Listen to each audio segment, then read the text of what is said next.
ఏంటిదంటే మేము టెక్నికల్గా అన్ని నేర్చుకుంటాం, ఇంజనీరింగ్ సబ్జెక్ట్స్ నేర్చుకుంటాం అనేసి. ఆ తర్వాత బీటెక్ అంటే బీటెక్ మాకు ఈజీగా అవుతుంది, తర్వాత మేము ఫ్యూచర్లో జాబ్స్కి ఈజీగా ట్రై చేయొచ్చు అని చెప్పేసి మేము వస్తాం. అట్లా అని చెప్పేసి మేము ఇప్పుడు ఈ లాటరల్ ఎంట్రీ ఆప్షన్ అనేది మొత్తానికే తొలగేసినారు.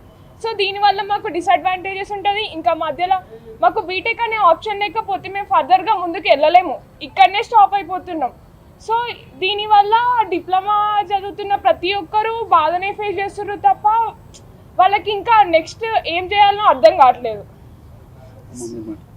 సో ఇది మేము ఫర్దర్ స్టడీస్ చేసుకోనికి 10th తర్వాత పాలిటెక్నిక్ అనే ఎంట్రన్స్ రాసి మేము డిప్లొమాలో ఇంజనీరింగ్ సబ్జెక్ట్స్ ఉంటాయి అనేసి వచ్చాం. సో మాకు ప్లానింగ్ ఏంటంటే బీటెక్ చేసి ఫర్దర్ ఎడ్యుకేషన్ తీసుకొని బీటెక్లో చేయాలి అనేసి మాకుంది. ఇంజనీరింగ్ ఫీల్డ్లో మేము వెళ్ళాలి అనేది ఉంది. కానీ జియో నెంబర్ 97 ఏం చెప్తుందంటే మాకు స్కిల్డ్ లేబర్స్గా చేస్తాము అనేసి అంటుంది. కానీ పాలిటెక్నిక్ ఇంజనీరింగ్ సబ్జెక్ట్స్కి లేబర్స్తోనే అనేది అసలు ఏం సంబంధం లేదు. మేము ఫర్దర్ ఎడ్యుకేషన్కి వెళ్ళడానికే మేము పాలిటెక్నిక్ వచ్చాము. ఒకవేళ శక్తి స్కీమ్ అనేది డిమాండ్లోకి వచ్చింది అంటే ఫర్దర్గా మేము లేబర్స్గానే ఉండాలి, మాకు ఒక మంచి స్కోప్ అనేది ఉంది. ఫ్యూచర్లో మేము డిప్లొమా స్టూడెంట్స్ అనేవాళ్ళు ఇప్పుడు చాలా ఫేస్ చేసినాం. దీనివల్ల శక్తి స్కీమ్ వల్ల మాకు అడ్వాంటేజెస్ ఏమో కానీ అన్ని డిసడ్వాంటేజెస్ ఉన్నాయి. సో శక్తి స్కీమ్ అనేది డిమాండ్లోకి వస్తే తర్వాత ఫర్దర్గా ఫ్యూచర్లో మేము చాలా ప్రాబ్లమ్స్ ఫేస్ చేయాల్సి వస్తుంది. సో మేము ఇక్కడ డిప్లొమా చదువుతున్నారంటే మోస్ట్లీ అందరూ మిడిల్ క్లాస్ ఫ్యామిలీసే ఉంటాయి, ఎక్కువ ఎఫోర్డ్ చేయలేము కాబట్టి ఇంటర్మీడియట్ స్టాండర్డ్ తీసుకోలేకనే మేము డిప్లొమాకి వచ్చినాం. సో అట్లాంటిది ఇప్పుడు మేము ఎట్లాంటి జాబ్ చేయకుండా ఎట్లాంటి జాబ్ ఆపర్చునిటీస్ మాకు ఉండవు అని చెప్పేసి ఇప్పుడు ఇంతగానం ఇట్లా చేస్తే డిప్లొమా వాళ్ళు అసలు ఏమైపోవాలి. మేము 2-3 days నుంచి స్ట్రైక్ చేస్తే ఎవరు పట్టించుకోనికి వస్తలేరు, మీడియా వాళ్ళు వస్తారు, వీళ్ళు వస్తారు అని చెప్పుడే తప్ప ఎవ్వరు మాత్రం కొంచెం కూడా అసలు రెస్పాండ్ అవుతలేరు. మేము కొంచెం రోడ్డు పైనకి వచ్చి స్ట్రైక్ చేసి ఇట్లా ఎందుకు స్ట్రైక్ చేస్తుర్రు, పబ్లిక్ ఇబ్బంది అవుతుంది అట్లా అని అంటారు. కానీ తర్వాత మా ఫ్యూచర్ గురించి అయితే ఎవరు ఆలోచిస్తలేరు కదా. దగ్గర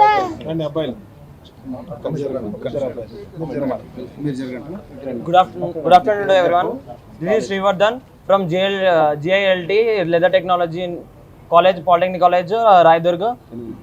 నేను ఏం చెప్పాలనుకుంటానంటే ఇప్పుడు శక్తి డిపార్ట్మెంట్ అనేది ఏం చేసిందంటే జియో 97 అనేది స్కీమ్ తీసుకొచ్చింది. అది తీసుకొచ్చడం వల్ల ఏమైందంటే మాకు ఈ ఐటీ డిప్లొమాని రెండు కలిపి స్కిల్ యూనివర్సిటీ చేస్తారు. ఆ స్కిల్ యూనివర్సిటీ చేసిందంటే మేము లేబర్ కూలీ లెక్క పనిచేయాలి. ఇప్పుడు 3 years plus 2 years skill university చేసి మేము బయటికి వెళ్ళగొడతారు మమ్మల్ని. మాకు ఏమి డిప్లొమాకి ఎందుకు వచ్చినామంటే ఇంటర్ చేయకుండా, ఇంటర్లో ఓన్లీ థియరీ మాత్రమే ఉంటుంది. మాకు డిప్లొమాలో ప్రాక్టికల్స్ ఉంటాయి, అర్థమయ్యేటట్టు చెప్తారు, ప్లస్ అడ్వాన్స్ ఉంటుంది. ఇప్పుడు ఈ డిప్లొమా చేసిన తర్వాత ఫర్దర్గా మేము బీటెక్కి ఈజీ వెళ్ళొచ్చు, ఈసెట్ రాసి ఈజీ వెళ్ళొచ్చు అనుకుంటున్నాం.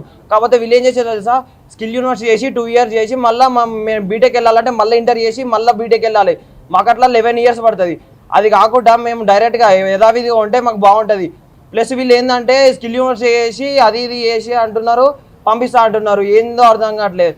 ఈ రేవంత్ రెడ్డి గారు అంటే ఎవరికి చెప్పకుండా ఏమి ఇన్ఫర్మేషన్ ఇవ్వకుండా డైరెక్ట్ జియో పాస్ చేస్తే మేము ఏం కావాలి, మా ఫ్యూచర్స్ మొత్తం స్పాయిల్ చేస్తారు. ఇదేదో ఎక్స్పెరిమెంట్ ఎక్కడ చేస్తున్నాడు మన Revanth Reddy education minister. Plus ఏంటంటే మాకు మంచి ఫ్యూచర్ ఉండాలని మేము డిప్లొమా చేస్తున్నాం, బీటెక్కి ఈసెట్ రాసి పోవాలనుకుంటున్నాం. కాకపోతే అట్లా కాకుండా మమ్మల్ని ఈసెట్ రాయకుండా స్కిల్ యూనివర్సిటీ చేసి లేబర్ కూలీ లెక్క బతకమంటే మేము ఏం కావాలి? ఆయన మంచిగానే ఉంటాడు, మేమే కదా మేము ఫ్యూచర్. చాలామంది ఒకళ్ళు కాదు ఇద్దరు కాదు, ఒక కాలేజ్ నుంచి చాలా మంది సఫర్ అవుతున్నారు. మేము రోడ్డు మీకు వచ్చి ఇట్లా ప్రొటెస్ట్ చేద్దామన్నా ఎవరు ఇట్లా పోలీసులు వచ్చి కొట్టడం స్టార్ట్ చేశారు మా మీద. ఆడ ఆల్రెడీ ఒక అమ్మ ఇద్దరు అన్నల్ని కొట్టిరు. ఎట్లా మైనర్లు ఎట్లా కొడతారు అండి చెప్పండి? మైనర్లు అసలు కొట్టద్దు, మైనర్లు కొట్టిర్రు. ప్లస్ ఏంటంటే మమ్మల్ని ప్రొటెస్ట్ చేయనిస్తలేరు. మేము ప్రొటెస్ట్ అయిపోతే మేము ఎట్లా ఫ్యూచర్లో బాగుపడుతుంది చెప్పండి. థ్యాంక్ యూ అండి.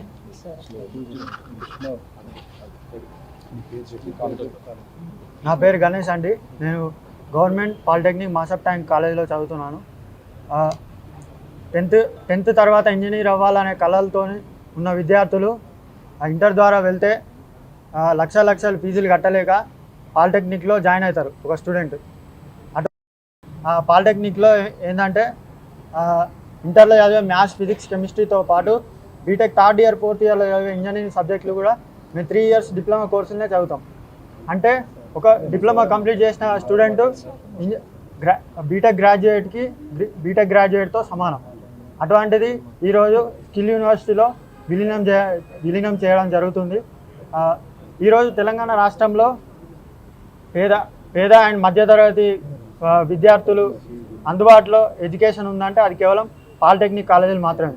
అటువంటి పాలిటెక్నిక్ కాలేజీలను కూడా ఈరోజు జీవో నెంబర్ 97 ద్వారా కార్పొరేటర్ల చేతిలో పెట్టడం జరుగుతుంది.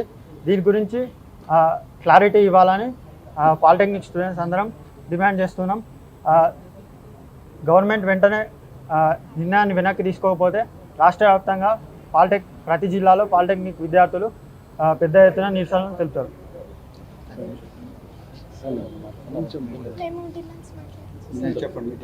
నేను జేఎన్జీపీ గవర్నమెంట్ గౌడ్ పాలిటెక్నిక్ నుండి మాట్లాడుతున్నాను. నేను సివిల్ ఇంజనీరింగ్ చదువుతున్నాను. ఇప్పుడు ఎన్నో కళలు పెట్టుకొని మా స్టూడెంట్స్ అందరం ఇప్పుడు ఇంజనీరింగ్ చదువుతున్నాం.